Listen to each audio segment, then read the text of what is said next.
빠숑의 세상 답사기. 안녕하세요, 빠숑입니다.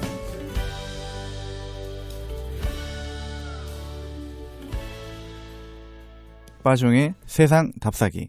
네, 하와이를 자주 가는 남자 김태훈 대표가 빠숑의 세상 답사기 2부를 시작해 주셨습니다. 네, 아무튼 욕을 먹진 않죠? 어디서? 욕은 아내한테 많이 먹죠. 나만큼 많이 먹을까? 예, 아무튼 저희 아내가 너무 부러워하는 소박한 형님이었습니다. 네, 아무튼 저도 하와이를 꼭 가야 될 텐데 참 걱정이네요. 언제 가야 되는지. 감정가 얘기를 하다가 이제 마무리가 됐었는데, 그러니까 이게 시세 상승기 때는 이 감정가보다 높게 낙찰되는 경우가 있어요. 그죠? 그렇죠. 그렇게 될 수밖에 없죠. 감정가의 그러니까 보통 이제 100%라고 하면은 뭐 110%, 120% 일반 아파트인데, 네. 예, 그러니까 그렇게 낙찰받아도 되는 거예요?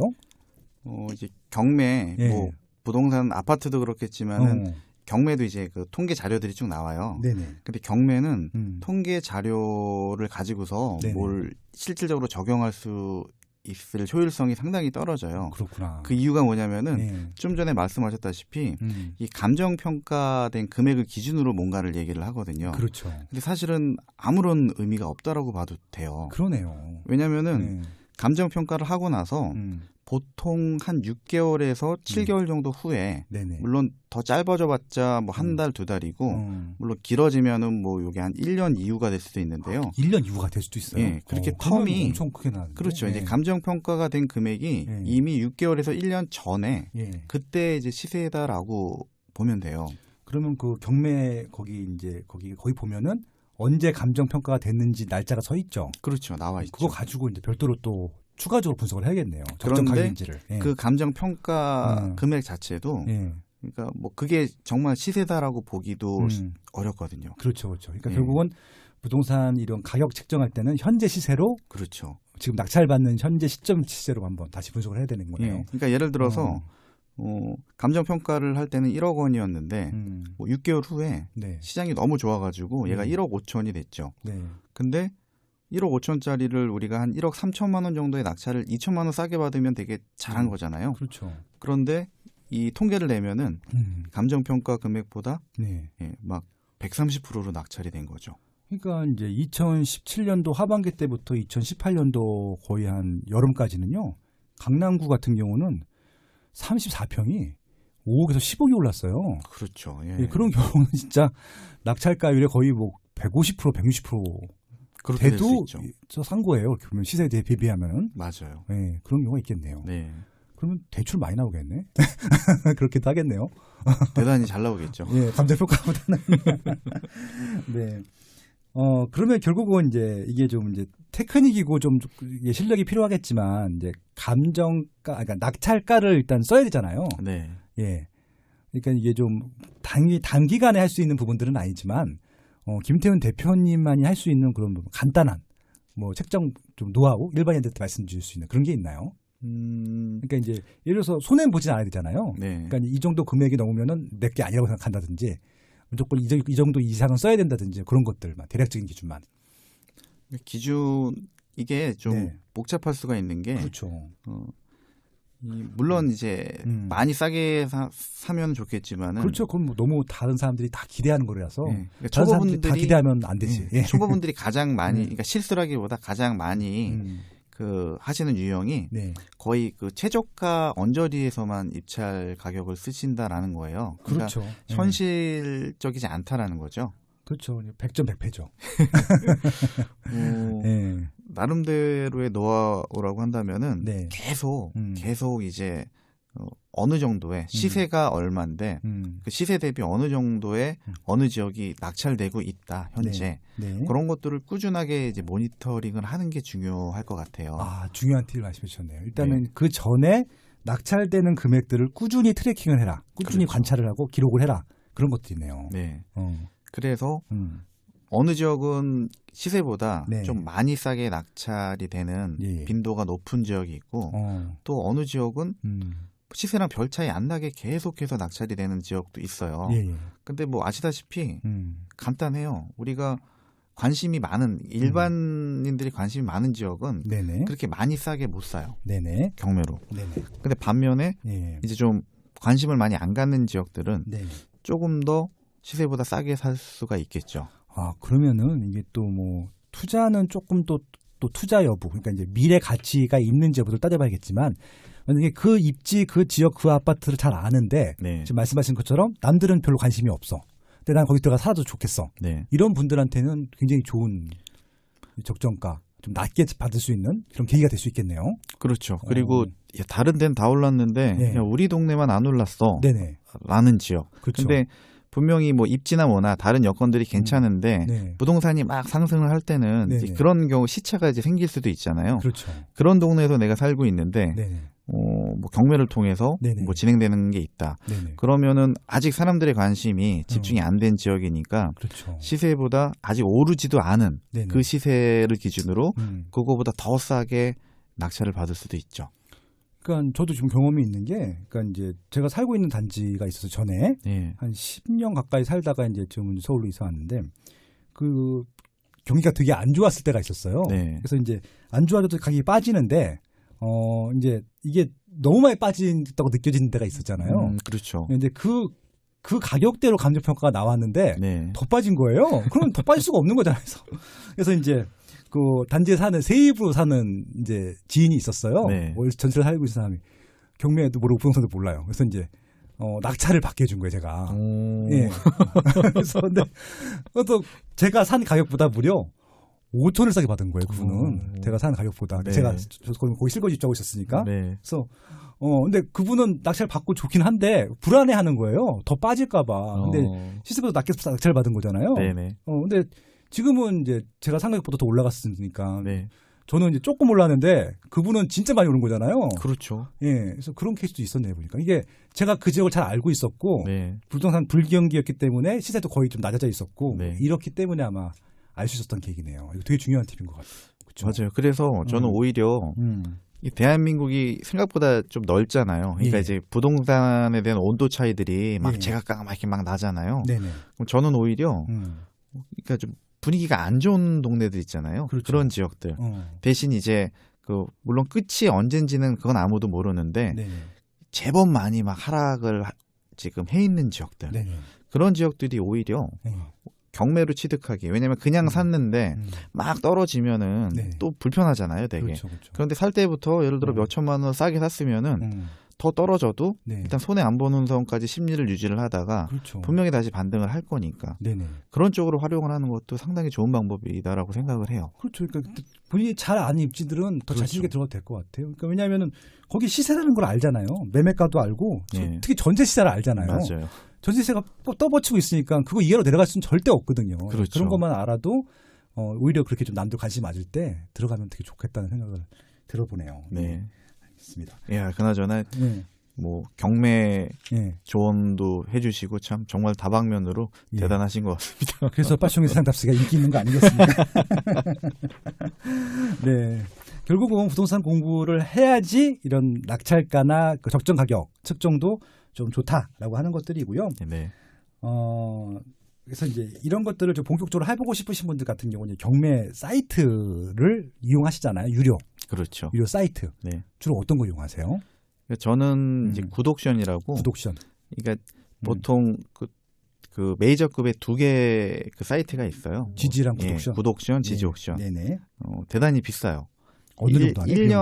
1년 전국 이용료가 네. 한 100만 원 정도 되거든요. 100만 원 예. 1년에. 네. 그러니까 한 건이라도 낙찰 받으신 분들한테는 이게 큰 금액이 아닐 텐데 그렇죠. 낙찰 못 받으신 분들은 생돈 나가는 거죠. 그렇죠. 네. 근데 이제 그런 사이트 저는 이제 계속 거기에 눈이 있고 네네. 뭐 저는 이제 또 많은 검색을 해야 되고 하다 보니까 시간을 좀 세이브하는 그런 것도 있기 때문에 그렇긴 한데 네네. 처음에 접근하시는 분들은 뭐 반값도 안 되는 그런 저렴한 사이트들이 있어요. 뭐 탱크 옥션이라든지 네. 뭐 스피드 옥션이라든지 뭐 보시면 여러 가지 그런 사이트들이 있는데 네. 정말 이제 반값도 안 될 거예요. 네. 뭐 1년 이용료가 50만 원 미만으로 알고 있고 그리고 또 더 좋은 방법은 네. 그 사이트를 뭐 5명이면 5명, 10명이면 10명. 관심 있는 분들끼리. 공동구매. 왜냐면은 계속 보는 게 아니잖아요. 그렇죠. 하루 종일 안 보죠. 네. 이게 또 직장인들 보는 시간이랑 네. 전업 투자자들 보는 시간이랑 맞아요. 또 다르더라고요. 그러니까 동시 접속은 안 되는데 그 각자 뭐 다른 PC에서 접속하는 거는 상관이 없으니까 그렇게 하시면은 큰 부담 없이 좀 보실 수가 있죠. 그러네요. 그러니까 생각해 보니까 그 인터넷 카페 보면은 무슨 옥션 공동 하자고 그렇게 하시는 분들이 보통 이게 10명 기준으로 많이들 하세요. 또 너무 많으면 헷갈리니까. 그렇죠. 그거 좋은 방법이네요. 그러면은 이게 아까 대법원 그 경매 사이트랑 국가에서 운영하는 거랑 이런 유료 사이트랑 가장 큰 차이점이 뭐예요? 우선적으로는 그러니까 법원 경매로 들어가면은 등기사항 정보 증명서를 그 해당 물건마다 일일이 발급을 받아봐야 돼요. 발급받는다는 게 돈을 내야 되나? 그러니까 유료로? 이제 그렇죠. 그 700원? 그러니까 그렇죠. 계속 이제 그거를 등기등본이 무조건 공짜가 아니구나. 네, 그거는 돈을 내고 계속 발급을 받아봐야 되는 거예요. 그러네. 그럼 700원씩이니까 몇 개 정도 발급받으면 본전 뽑는 거네요. 그렇죠. 근데 이제 유료 사이트는 그런 게 기본적으로 다 돼 있으니까 발급을 받아서 그걸 같이 올려놔요.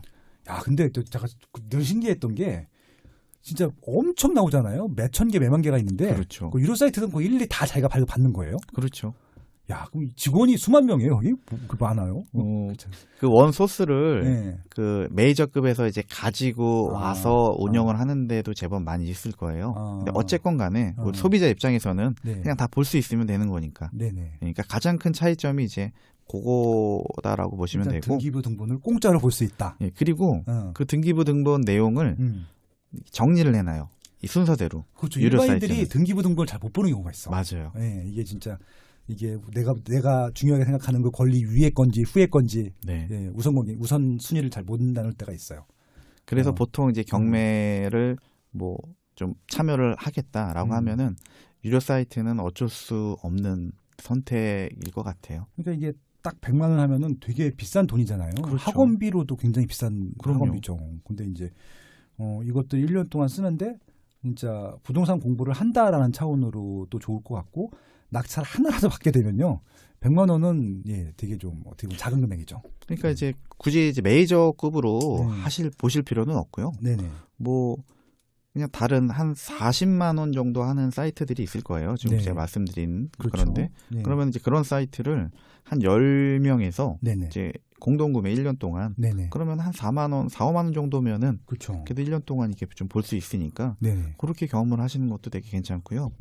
그리고 이제 요즘에는 보통 뭐 이제 강의를 뭐 신청을 하셔서 들으시면은 그쪽에서 기본적으로 뭐 한 달 내지 2달 정도 공짜 그 무료로 이용을 할 수 있는 그런 계정을 이제 보통들은 줘요. 그렇죠.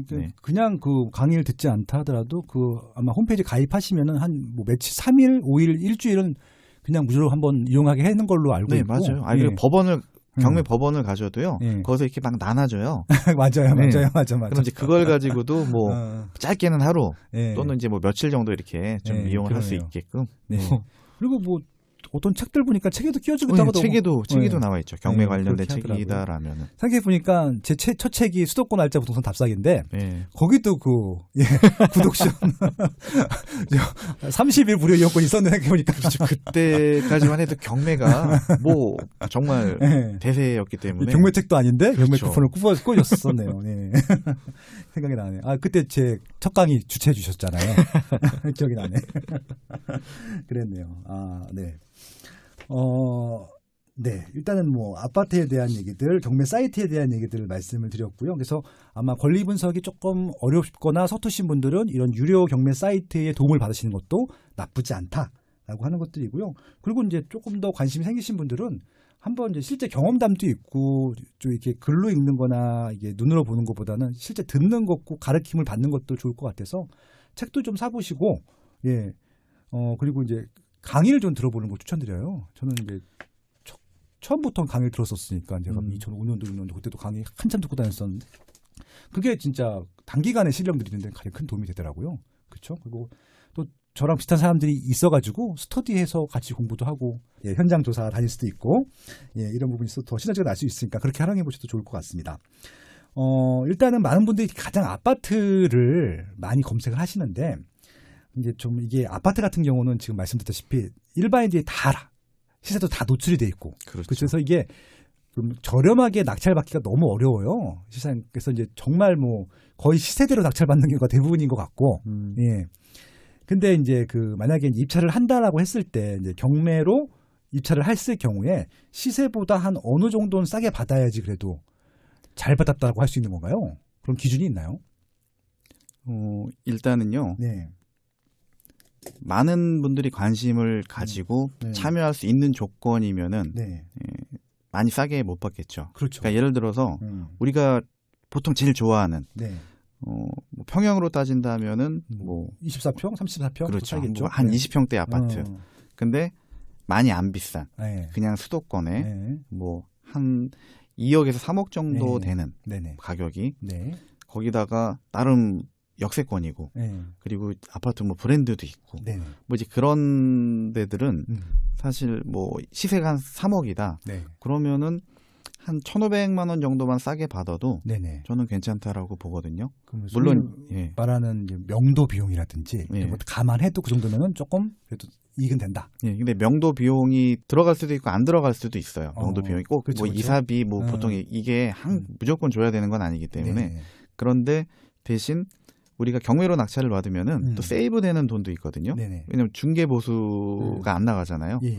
그러니까 중개보수 정도를 네. 그냥 이사비 명도하는 비용 정도로 지출이 된다라고 본다면은 경매로 낙찰을 받나 일반 매매로 매입을 하나 네. 이렇게 비용 차이가 그냥 네. 크게 차이가 나진 않거든요. 아, 그러네요. 이게 네. 매덕자리 같은 경우는 중개 보수료가 100만 원 넘어가니까. 그렇죠. 그렇죠. 큰 그러면 것들은. 정도 비용 대충 이사비 네. 정도는 세이브 볼 수 있는 거네요. 네. 예. 그런데 지금 서울 같은 경우를 놓고 보면은 네. 지금 서울이 그 9.13 이후로 예. 분위기가 지금 많이 꺾이고 그렇죠. 뭐 아직 거래가 거의 지금 없어요. 그렇죠. 네, 분위기가 이제 안 좋잖아요. 네. 그러다 보니까 그냥 일반적으로 네네. 뭐 5천 그러니까 시세보다 뭐 예. 5천, 네. 1억. 예. 제가 얼마 전에 본 거는 그냥 일반적인 물건임에도 불구하고 네. 한 2억 정도 싸게 낙찰이 되더라고요. 그래서 뭐 20억 정도가 2억 싸게 되는 게 아니라 네. 한 6, 7억 정도 되는 아파트가 네. 뭐 한 1억 5천, 2억 정도 싸게 막 낙찰이 되는 경우도 있어요. 어느 아파트가 그래요? 이제 그런 사례들이 네. 쭉 뭐 서울을 모니터링을 하다 보면은 야. 특히 이제 뭐 85제곱미터를 초과하는 아파트들은 또 되게 부담인 거잖아요. 그렇죠. 그런 아파트들은 네. 오히려 막 진짜 1억 5천, 2억. 아, 그럼 오히려 인기 있는 평대보다는 좀 대형, 그렇죠. 좀 수가 적은. 네네. 그러면 지금 대형 가고 싶으신 분들한테는 되게 기회가 될 수도 있겠네요, 지금. 제가 작년부터 이제 그 말씀을 계속 드렸어요. 그러니까 뭐 강남권을 중심으로 이제 막 폭등을 하고 네. 그 다음에 그 주변에 있는 이제 다른 그 입지로 이제 확산이 됐잖아요. 그렇죠, 그렇죠. 근데 강남이 막 폭등을 할 때 그 인근에 있는 그 주변에 있는 아파트들 네. 그 중에서 이제 중대형급들은 네. 거의 가격 변동이 별로 없었던 시기가 있었거든요. 그렇죠. 근데 그런 아파트들이 네. 또 경매로 나오면은 네. 또 시세보다 그러니까 아직 오르지도 않은 시세보다 네. 막 5천, 1억 이렇게 싸게 막 낙찰이 됐었어요. 그래서 제가 이제 그때 당시 정말 많이 말씀드렸던 게 네. 갈아타기. 그렇죠. 30평대에서 네네. 지금 40평대를 생각을 하고 있다면 무조건 지금이 최적기다. 그러니까 지금 경매로 그렇죠. 낙찰을 받는 게. 실고자 하실 분들이야 지금 당장 시세 올라가는 게 중요한 게 아니라 네. 내가 좀 더 편하게 사는 게 중요한 거잖아요. 그렇죠. 그리고 나서 네. 한 1년도 안 돼서 또 시세의 변화도 또 제법 있었잖아요. 그렇죠. 그런 것들이. 그래서 그러니까 제가 거듭 말씀드리는 거는 이 실거주 목적으로 보시는 분들은 네. 오히려 경매가 훨씬 더 메리트가 전 많다라고 봐요. 네, 그러니까 어차피 지금 투자로서는 좀 많은 분들이 투자를 할 수 없는 시장이에요. 서울 같은 경우는 일단 금액도 금액이지만 여러 가지 조건들이. 근데 이 갈아타기 하시는 분들, 그러니까 1가구 1주택이나 무주택자들이 세입자에서 이제 일단 자가로 가실 분들한테는 굉장히 최적의 시기가 될 수 있고 이렇게 거래가 없고 조정이 되는 장세가 오히려 좀 더 저렴하게 받을 수 있는 시기다.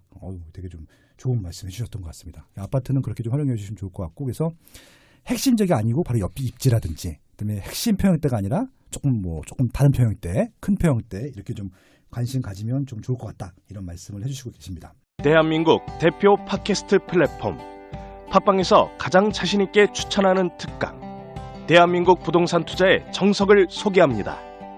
대한민국 최고의 부동산 전문가 파숑 김학렬 소장의 명품 강의입니다. 대한민국 부동산 투자의 정석을 들으면 무엇을 할 수 있을까요? 부동산 시장을 제대로 이해할 수 있게 됩니다. 어떤 지역, 어떤 상품의 수요가 많은지 알 수 있게 됩니다. 적정 가격이 어느 정도인지 알 수 있게 됩니다. 궁극적으로 어떤 부동산을 사야 할지에 대한 확실한 의사결정 인사이트가 생길 것입니다. 총 5강 강의 중 1강은 무료 맛보기 강의입니다. 1강을 먼저 들어보시고 결제하시면 됩니다. 딱 책 한 권 가격으로 명품 부동산 특강을 여러 번 반복해 들을 수 있습니다.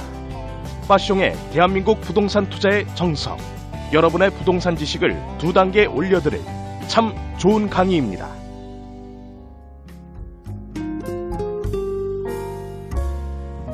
빠숑의 세상 답사기.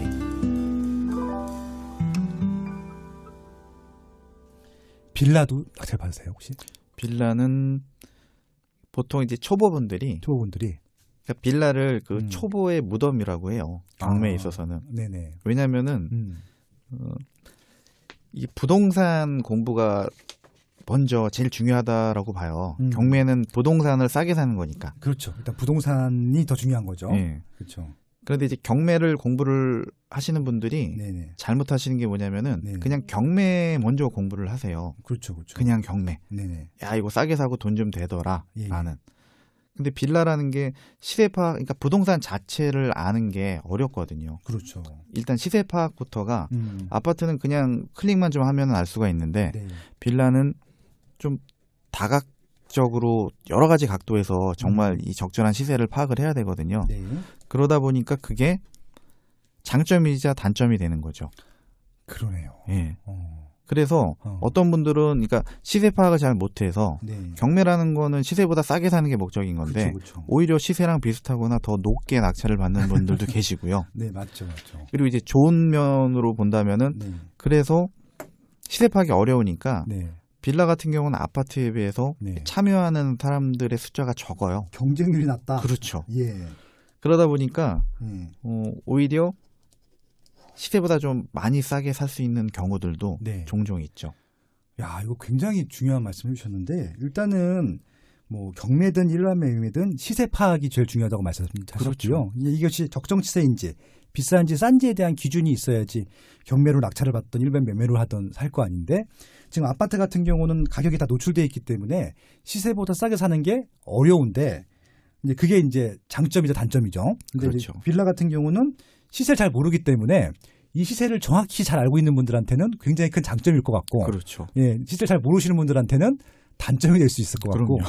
이게 진짜 장점과 단점이 혼재 있어갖고 네. 빌라는 선수들만 해야겠네. 내가 봤을 때는 그 한 지역의 빌라를 집중 공부를 해서 적정 시세인지 여부를 판단하실 수 있는 분들만 들어가겠네요.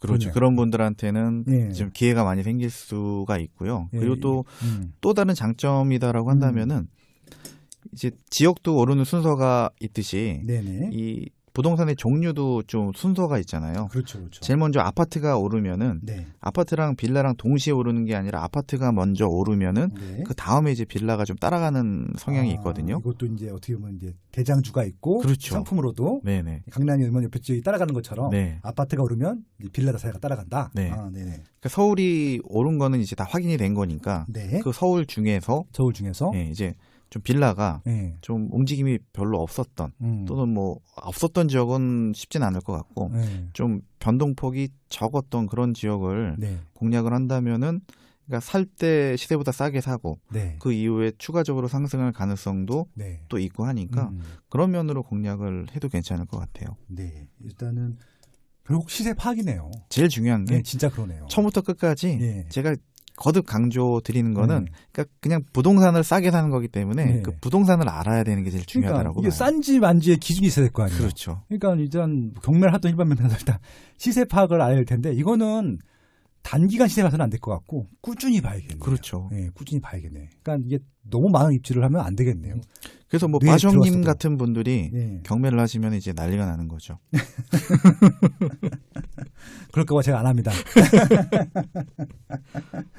네, 아무튼 너무 좀 좋은 얘기를 해주셨고요. 그래서 일단은 아파트는 아파트대로, 빌라는 빌라대로 이렇게 좀 접근하실 수 있는 방법을 알려드렸으니까요. 그렇게 한번 공부를 해보시면 좋을 것 같습니다. 네.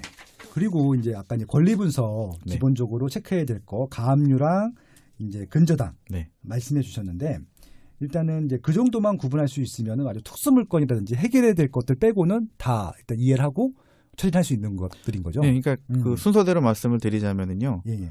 등기부상의 근저당 가압류 이제 그 내용만 알고 네. 그리고 이제 임차인이 없잖아요. 그렇죠. 그러면 이제 권리 분석은 사실상 끝난 거예요. 그러네요. 예, 문제가 없다라고 그냥 보면 되고. 예.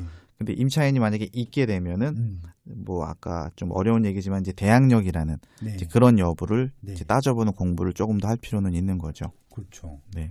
그래서 이제 그런 대항력, 네. 예, 대항력인데 일단은 요 부분을 공부하게 되면요. 그러니까 아까 1부에서도 말씀드렸다시피 임차인으로서의 권리도 저희가 챙겨볼 수 있는 것들이잖아요. 그렇죠. 그래서 이제 왜냐면 또 이제 임차인인데 착한 임차인들은 자기 권리인지도 모르고 그냥 놓치고 포기하고 이런 부분도 있잖아요. 예를 들어서 이제 그냥 점유하고 있으면 되는데 합법적으로 네. 그냥 겁이 나서 네. 이사를 가버리는 경우도 있고 그렇잖아요.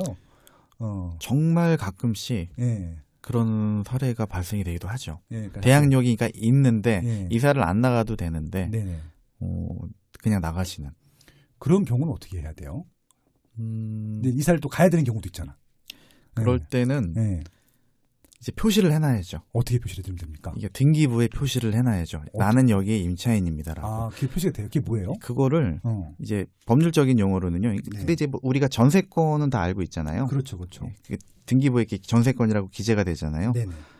전세권 말고 나는 임차인입니다라는 걸 기재를 하는 게 네. 임차권 등기라는 게 있어요. 아, 임차권도 등기가 돼요? 네. 그럼 이게 등기부등본에 표시가 돼요? 네. 아, 야. 그래서 그게 요즘 뭐 역전세 때문에 예. 뭐 좀 그런 피해를 보시는 임차인분들이 많이 계시는데요. 네. 제가 이제 뭐 칼럼에도 좀 쓰고 했었어요. 네네. 그분들한테는 제일 중요한 게 임차권 등기 명령이라는 게 있어요. 그러니까 임차권 등기가 되는데 네. 임차권 등기 명령이라는 것을 법원에 신청을 하면은 법원에서 그것도 금방 네. 그 명령을 내려줘요. 그렇게 하면서 돈 많이 안 들어요, 이건? 그것도 예. 일단 법률구조공단 여건이 되시는 분들은 그러니까 이제 소득 수준이나 뭐나 이런 게 여건이 되시면은 법률구조공단에서 무료로 진행을 해주고요. 아, 무료요? 네. 오, 저 이건 꼭 알아야 되는 점. 그러니까 뭐 인지대 송달료라고 해서 이제 기본적으로 어떤 그러니까 법원 수수료나 이제 이런 걸로 보면 되는데 그게 한 4만 원 정도가 나와요. 만 원 단위만 해도 괜찮습니다. 네. 무료로 진행도 가능하고요. 무료도 가능하고. 만약에 뭐 소득이 되게 높아서 네네. 뭐 무료로 법률구조공단의 서비스를 못 받는다라고 하면은요. 그냥 이것도 법무사한테 의뢰를 하면 돼요. 그렇죠. 근데 중요한 건 뭐냐면은 네. 그 임차권 등기 명령을 하는데 들어간 모든 비용을 네. 임대인한테 다 돌려받을 수가 있어요. 임대인 잘못이면. 그렇죠. 그렇죠. 왜냐하면 임대인 잘못일 수밖에 없죠. 당연히 왜냐하면은 그렇죠. 네. 이거는 그러니까 그러니까 조건이 뭐냐면은 네. 계약 만기가 일단 돼야지 임차권 등기 명령 신청을 할 수가 있어요. 네네. 근데 만기가 됐다라고 하면은 지금 돈을 안 주고 있는 거잖아요. 그렇죠. 일단 그 임대인이 채무자가 되는 거죠. 그렇죠. 예, 임차인이 채권자가 되는 거고. 그렇기 때문에 임차권 등기 명령을 신청을 하는 거기 때문에 거기에 들어간 비용들은 전부 다 돌려받을 수가 있다라는 그러면 거죠. 이 임차권 등기 명령으로 또 경매 넣을 수 있나요? 임차권 등기 명령 자체로 넣을 수는 없고요. 예, 소송을 한 번 더 해야 되는 거죠. 예, 그러니까 아까 말씀드렸던 그러니까 보증금 반환 청구 소송이에요. 좀 길게 그냥 간단하게 보증금 줘라 이런 소송을 하게 되는데 보통 소송 그러면은 좀 되게 복잡하게 생각을 하는데요. 일단 부담스럽고 일반인들이 하면 안 될 것 같고 변호인이 반드시 있어야 될 것 같아. 느낌상. 근데 이 내용은 뭐 네가 맞네 아니다 이걸 따질 만한 그러한 조건이 없잖아요. 그냥 잘잘못을 따질 필요가 없는 거고. 그렇죠. 그냥 일정 요건만 갖춰서 지급 명령이라는 그러한 형식으로 그냥 신청을 하면은 내가 권리가 있으니까 내 권리를 이행해라 그런 거잖아요. 그렇죠. 그냥 일종의 그냥 형식이다라고 보시면 돼요. 그렇죠. 진행을 하면 무조건 판결이 나와서 이제 그거를 가지고서 이제 경매 신청을 할 수가 있죠. 네. 알겠습니다. 그래서 이것도 임차권 등기 제도도 한번 충분히 활용해 보시면 좋을 것 같고 이런 경우가 많을 것 같아요. 지금 역전세라든지 아니면 이제 세입자가 살다가 분양 받아서 새 집에 들어가야 되는데 보증금 못 받고 들어갈 수는 없잖아요. 그런데 이제 새 집도 들어가야 되니까 그런 경우는 이렇게 해놓고 가면은 그냥 안전하다는 얘기인 거죠. 네, 왜냐하면 그냥 이사를 가버리게 되면은요. 이제는 그 집에 대해서 임차인에 대한 아무런 권리를 행사를 못해요. 이게 되게 위험한 상황이 되는 거거든요. 근데 소송을 통해서라도 나중에 받을 수 있는 방법은 없나요? 그 방법 안 준 건 확실한 거잖아. 그러니까 이렇게 보시면 돼요. 우리가 이제 81년도 전에는 전세권이라는 거를 꼭 설정을 해야지만 보호를 받을 수 있다라고 했잖아요. 근데 그게 왜 그러냐면 전세권이라는 거는 좀 어려운 말로 해서 이거는 이제 물권이라고 해요. 그러니까 등기부에 뭔가가 기재가 돼 있으면은 그쵸. 누구나 알 수 있으니까 강력하게 보호를 받을 수가 있어요. 그런데 그냥 우리가 예를 들어 돈을 빌려주고 차용증을 받잖아요. 근데 그 내용은 다른 사람들이 정말 돈을 빌렸는지 여부를 모르잖아요. 그렇죠. 그러니까 그런 것들은 이제 법에서 강력하게 보호를 못 해줘요. 근데 이제 임차인도 마찬가지로 이제 채권자잖아요. 돈을 빌려주고 그 대가로 이제 그 집을 사용 수익을 하는 건데 그걸 누구나 다른 사람들이 알 수 있으면 보호가 되는데 모르면 이제 보호가 안 되는 거거든요. 그렇죠. 근데 그 집에 살다가 그냥 이사를 나가버리면은 이제 다른 사람들이 이제 모르게 되잖아요. 그렇게 되면 이제 권리를 인정을 못 받는 거죠. 그렇죠. 근데 등기부에 나는 임차인, 보증금 얼마의 임차인입니다라는 걸 등기를 하게 되면은 그때부터는 이제 보호를 받을 수가 있다. 간단하게 그렇게 정리하시면 될 것 같아요. 네, 일단은 법대로 일단 하시면 좋을 것 같고 아까 처음에 하시는 것들은 당연히 이제 그 이전 신고. 네, 전입신고를 반드시 하셔야 될 것 같고, 그렇죠. 확정일자는 당연히 기본적으로 받으시는 게 좋을 것 같고, 이사를 부득이하게 가셔야 될 상황에는 임차권 등기 명령을 신청하신 다음에 가시면요, 이 권리를 잃을 가능성은 이제 없다라고 보시면 좋을 것 같습니다. 네. 아마 지금 계속 세입자 입장에서 많이 말씀을 드렸었던 것 같고요. 좀 임대인 입장에서 좀 한번 또 따져보겠습니다. 어차피 이제 수익을 내는 게 목적이잖아요. 임대인 입장에서는. 그래서 이제 임대인이 수익을 내는 목적은 이제 두 가지가 있을 텐데 하나는 사서 팔아서 시세 차익이 남는 경우가 있고 하나는 이제 월세를 받는 경우잖아요. 일단 시세 차익은 좀 나중에 하고 이제 제일 중요한 게 이제 보통 이제 월세가 아니더라도 일단 전세를 놓더라도 공실이 나면 일단 부담스러운 거잖아요. 그렇죠. 상가든 아파트든 관리비를 내가 내야 되고 관리도 못 하고. 근데 이제 이게 간혹 가다가 공실이 나는 경우가 있단 말이에요. 일단 아파트도 그렇고요. 빌라도 그렇고. 혹시 이제 김태훈 대표님만의 공실을 없애는 방법 그런 거 있나요? 공실. 근데 이제 주택에 대한 공실은 그렇게 크게 고생은 안 해봤던 것 같아요. 제가 왜요? 입지가 좋아서? 아니요, 뭐 입지가 안 좋아도 주택은 어지간하면 들어와서 살더라고요. 그래요? 되게 안전한 상품이네요. 그러니까 공실이 나봤자 그렇게 길게 가진 않았던 것 같아요. 그러니까 한 3개월 정도 갔다 그러면 이건 엄청나게 긴. 근데 뭐 공실이 좀 간다. 그러면은 방법은 간단하죠. 뭐 원래 시세보다 조금 싸게 내놓던지. 근데 이제 그게 가장 원초적인 방법인데요. 싸게 하는 법. 더 좋은 방법은 그 집을 더 예쁘고 깨끗하게 만들어 놓으면은 그게 제일 좋은 방법인 것 같아요. 그게 제가 최근에 용어를 배웠는데 밸류업이라고 그러더라고요. 밸류업.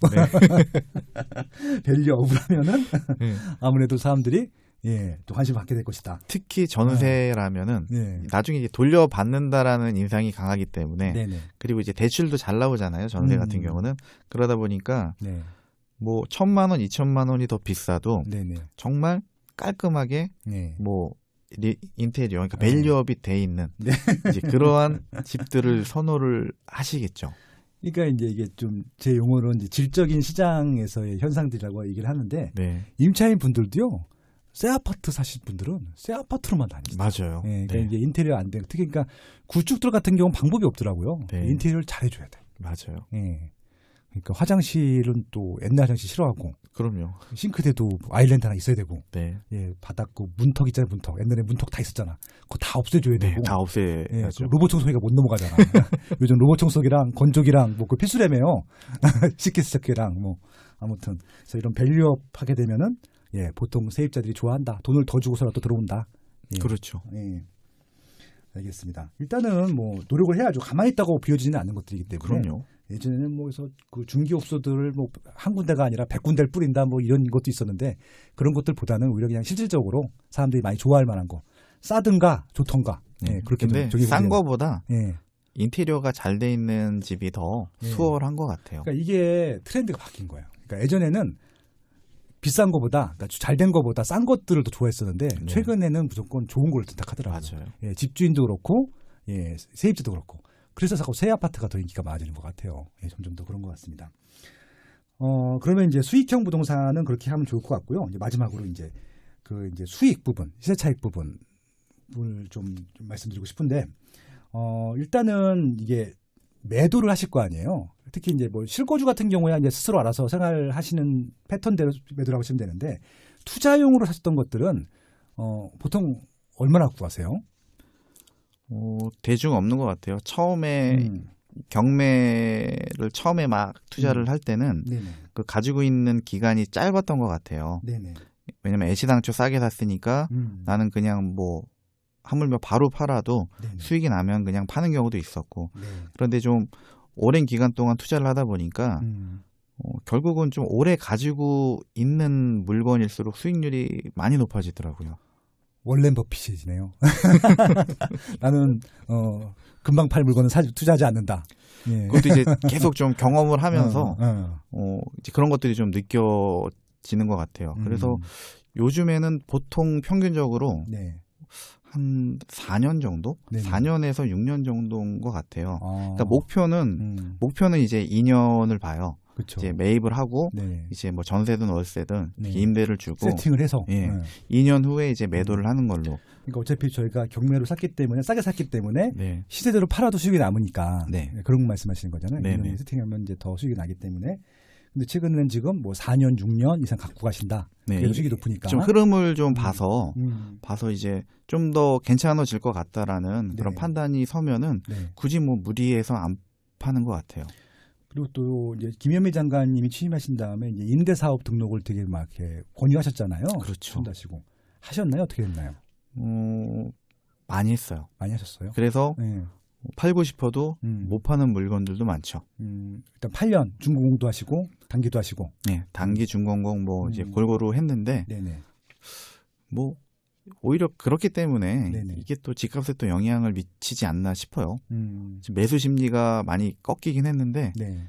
그렇다고 팔 사람도 많지가 않다 보니까 못 팔겠네요. 네. 어차피 이제 그 시장에 거래가 많으려고 하면은 실수요도 많지만 이게 이제 투자 수요신 분들, 그러니까 임차 거래도 많아야 되는데, 네. 그러니까 임차 거래는 있을지 모르겠지만 매매 거래가 없게 되면은 시세에는 또 병행이 없으니까. 그렇죠. 지금 시장이 그럴 수도 있겠네요. 네.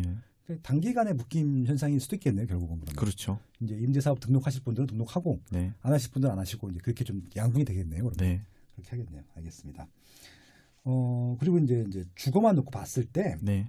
월세 투자를 하시는 편이세요? 아니면 그냥 전세 세팅을 하시는 편이세요?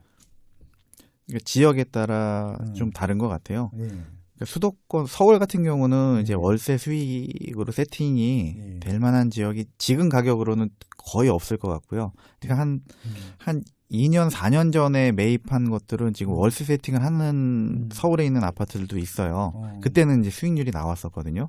대출 끼고 하셨죠? 그렇죠.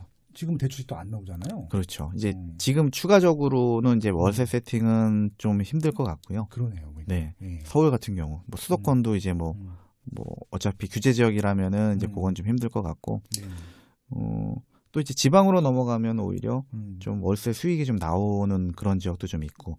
근데 저는 그래도 전세 비중이 더 많은 것 같아요. 결국은 이제 지역에 따라서 조건에 따라 다를 텐데 일단은 아마 갭이 큰 데들은 아마 이제 전세로 많이 하시는 것 같은 것 같네요. 그러니까 서울 같은 경우는 또 대출 조건이 힘들기 때문에 네. 자기 자금이 많지 않으면은 이게 힘들잖아요. 그렇죠. 그렇죠. 일단 그럼 가용 자금이 많아야 되나요? 경매하려면?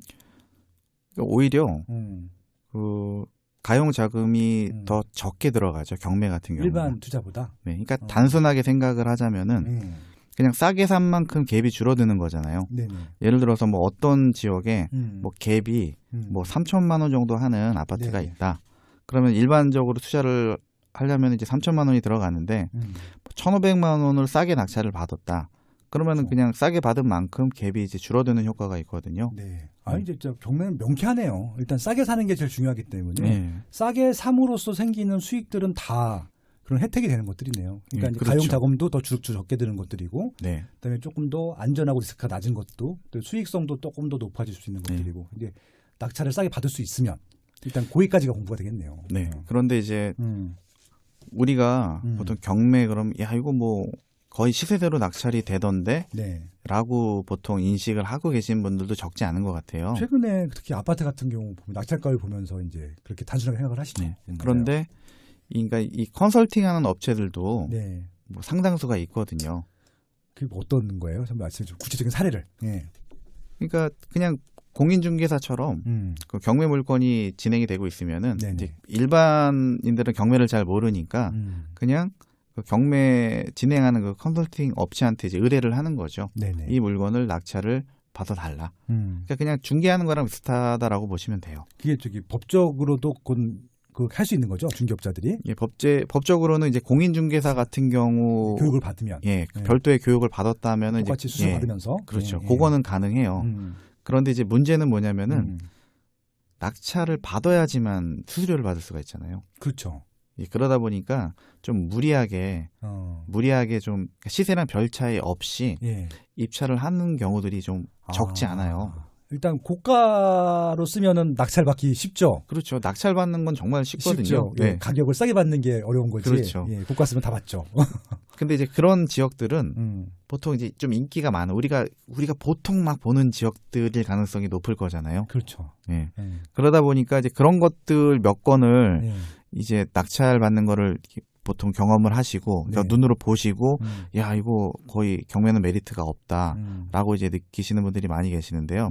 저 같은 경우는 뭐 상당수의 어떤 그런 모니터링을 쭉 하다 보면서 이제 느끼는 거는 이제 그거는 좀 일부분이에요. 뭐 시세보다 정말 뭐 95%, 90% 때로는 뭐 80%까지 그러니까 원래 시세 감정가가 아니라 그렇게 싸게 낙찰되는 사례들이 상당히 많아요. 그렇죠. 이것도 결국은 계속 그 경매든 뭐든 시세 트래킹을 해야 되는 것들이고 특히 경매를 하실 분들 같은 경우는 아까 일부에서 분명히 말씀하셨거든요. 경매 낙찰가를 계속 보라고 말씀하셨거든요. 그러네요. 이게 그냥 못 모르고 낙찰된 거 한 건 보고 뭐 지금 시세보다 100%네 이렇게 포기하지 마시고 진짜 그런지 한번 보시란 말씀을 드리시는 거잖아요. 왜냐하면은 그게 정말 시세를 파악하려면 또 시간이 걸리잖아요. 그렇죠. 그냥 뭐 딱 보고서 감정가 대비 얼마 이렇게 되는 게 아니라 그 시세를 또 별도로 파악을 해야 되거든요. 그렇죠. 그런 거는 일반적인 분들은 그런 것까지는 다 안 보시잖아요. 그냥 감정가 대비 얼마에 낙찰이 됐다까지 정도밖에 안 보시잖아요. 근데 이제 시세 대비 계속 꾸준하게 시세 대비 어느 정도의 낙찰이 된다. 요거 정도만 본인이 관심 있는 지역 보는 거는 그렇게 어렵지 않거든요. 그 정도만 꾸준히 보셔도 이 경매라는 툴이 정말 괜찮은 거구나라고 좀 느끼실 수 있을 것 같아요. 네. 마지막까지 정말 제가 질문 드리지도 않았는데 경매를 하면서 많은 실수를 하는 부분들, 특히 이제 남한테 의존하면서 생길 수 있는 여러 가지 리스크에 대해서 정말 핵심을 찔러주신 것 같아요. 그러니까 제일 중요한 거는 싸게 받는 것들인데 싸게 받기 위해서는 부동산 시세를 꾸준히 알고 있어야 되고 그다음에 이제 싸게 받는 것들이 또 중요하지만 또 그것들을 또 어떻게 또 수익으로 또 현실화하는 것까지 연결해서 잘 말씀해 주셨던 것 같습니다.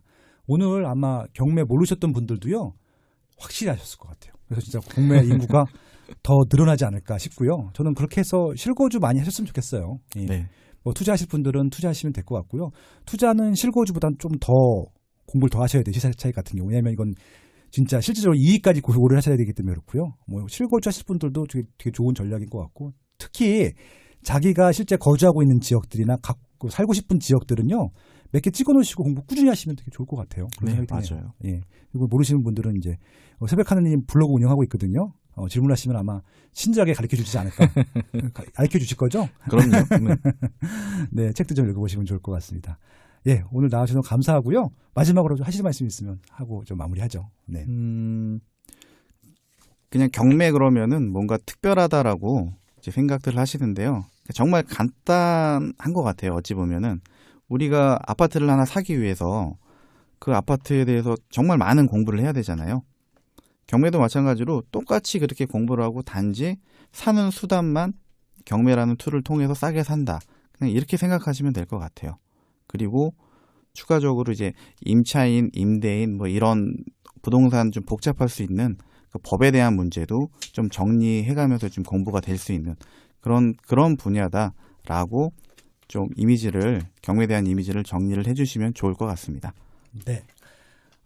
너무 감사한 말씀이었고요. 이건 아마 집주인뿐만 아니라 임차인 분들도 같이 공부하시면 좋을 것 같습니다. 그래야 또 당하지 않을 테니까요. 그러니까 내 재산은 내가 지킨다라고 생각하시면 좋을 것 같고요.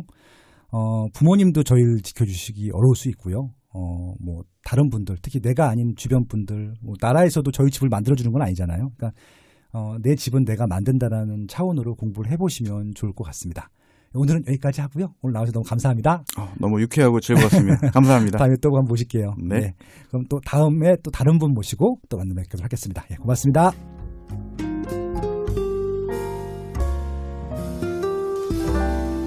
까숑의 세상 답사기.